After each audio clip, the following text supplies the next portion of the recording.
Pernahkah kalian mendengar tentang Satrio Piningit? Sosok ini disebut-sebut dalam naskah kuno ramalan Prabu Jayabaya sebagai ksatria yang disembunyikan. Ia dipercaya sebagai Ratu Adil, pemimpin adil bagi Nusantara.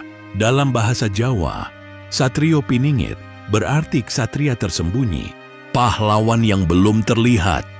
Banyak orang beranggapan ia memiliki ilmu dan kekuatan melampaui zamannya.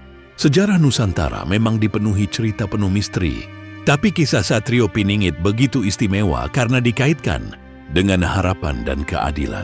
Yo, kita ungkap tabir legenda ini dari akar sejarah hingga spekulasi kekinian yang menyelimuti perannya. Legenda Satrio Piningit berawal dari ramalan kuno Jayabaya, Raja Kerajaan Kediri, abad 12, yang terkenal sebagai peramal. Jayabaya menulis bait-bait ramalan Jongko Joyoboyo tentang masa depan Jawa dan Nusantara. Di dalam naskah itu disebutkan akan muncul seorang pemimpin agung di akhir zaman yang memimpin dengan adil. Ia kerap disebut Ratu Adil, Raja Adil dalam tradisi Jawa. Menurut para penerjemah modern seperti penyair Ranggawarsita, Satrio Piningit adalah figur mistis yang kelak menjadi pemimpin besar Nusantara dari tanah Jawa. Dengan kata lain, Satrio Piningit adalah harapan rakyat kecil untuk zaman baru yang lebih baik. Masyarakat Jawa hingga kini masih mewariskan cerita tentang kelahiran dan tanda-tandanya, seolah menunggu sang Raja Adil bangkit. Lalu, bagaimana rupa dan kepribadian Satrio Piningit menurut ramalan?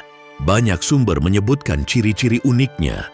Berdasarkan teks lama, Satrio Piningit dikatakan sebagai putra Batara Indra dengan paras mirip Dewa Kresna, watak seperti Baladewa, Pandawa yang bijaksana, dan bersenjata trisula sakral. Ia digambarkan sangat berwibawa dan berilmu, seorang pemimpin yang mampu memprediksi masa depan. Detailnya bisa kita rangkum sebagai berikut. Pandawa legendaris, parasnya menyerupai Batara, Kresna dan sifatnya seperti para Pandawa, khususnya Baladewa, melambangkan keberanian dan kebijaksanaan.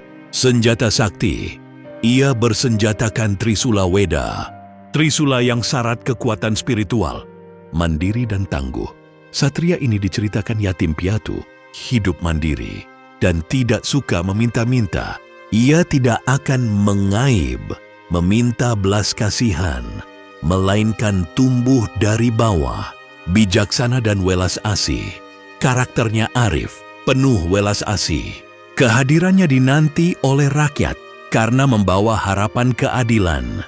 Semua ciri ini membuatnya berbeda dari pemimpin biasa, ibarat sosok Mesaya dalam budaya lain. Bahkan ada yang menyamakan Satrio Piningit dengan tokoh rakyat Puda Angon, anak penggembala yang sederhana namun luar biasa. Cerita itu menjelaskan bahwa Satrio Piningit mengumpulkan ranting kering, masalah-masalah, untuk mencari solusi membangun Ratu Adil. Itulah mengapa ia dianggap harapan orang lemah melawan ketidakadilan, pembawa era baru penuh keadilan bagi semua. Lebih dalam, kisah Satrio Piningit juga syarat simbol keagamaan dan spiritual. Sunan Kalijaga, wali penyebar Islam Nusantara, mengaitkan kisah Budak Angon ini dengan makna simbolis Islam, buah belimbing berbentuk bintang 5 sebagai lambang rukun Islam, dan sebagainya. Intinya, legenda ini bersifat sakral, bukan sekadar ramalan politik belaka, melainkan simbol harapan rakyat terhadap pemimpin bijak. Pemikiran kontemporer menekankan bahwa penantian Ratu Adil lahir dari pergolakan. Masyarakat kecil menghadapi kemiskinan dan ketidakadilan. Artinya, Satrio Piningit lebih dari sekadar tokoh mitos. Ia cerminan kerinduan rakyat atas perubahan sosial yang hakiki. Sudah tidak heran jika legenda ini bertahan hingga masa modern, terus memberi harapan bagi yang terpinggirkan. Lebih jauh, Salah satu ciri dalam ramalan Jayabaya adalah titik lahir Satrio Piningit dari kaki Gunung Lawu sebelah timur. Bayangkan pagi hari di puncak Lawu yang berwarna jingga sebagai simbol fajar baru. Detik-detik matahari terbit di Lawu sering dimaknai sebagai awal era baru bagi Jawa. Kehadirannya ditandai dengan sinar keadilan yang mengusir gelapnya penderitaan manusia. Simbol-simbol seperti itu mengokohkan kesan mistis dan harapan pada Satrio Piningit. Ia bak matahari yang menyinari keraguan dan penderitaan. Sepanjang zaman, banyak orang mengaitkan ramalan Satrio Piningit dengan pemimpin kontemporer. Misalnya, akhir-akhir ini saat tahun politik, beredar spekulasi apakah tokoh tertentu adalah penjelmaan Satrio Piningit. Dalam situasi ketidakpastian, harapan itu kembali menyala. Masyarakat mengidam-idamkan pemimpin raja adil yang membawa Indonesia makmur. Namun, ada yang mengingatkan agar jangan terbawa ekspektasi berlebihan.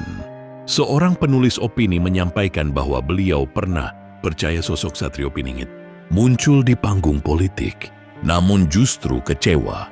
Dinyatakan bahwa konsep Ratu Adil lebih dari sekadar ramalan literal. Ia adalah perwujudan keinginan perubahan sosial. Hingga saat ini memang belum ada bukti pasti siapakah Satrio Piningit itu. Mungkin malah ia merupakan metafora bagi setiap orang yang bekerja untuk kebaikan bersama.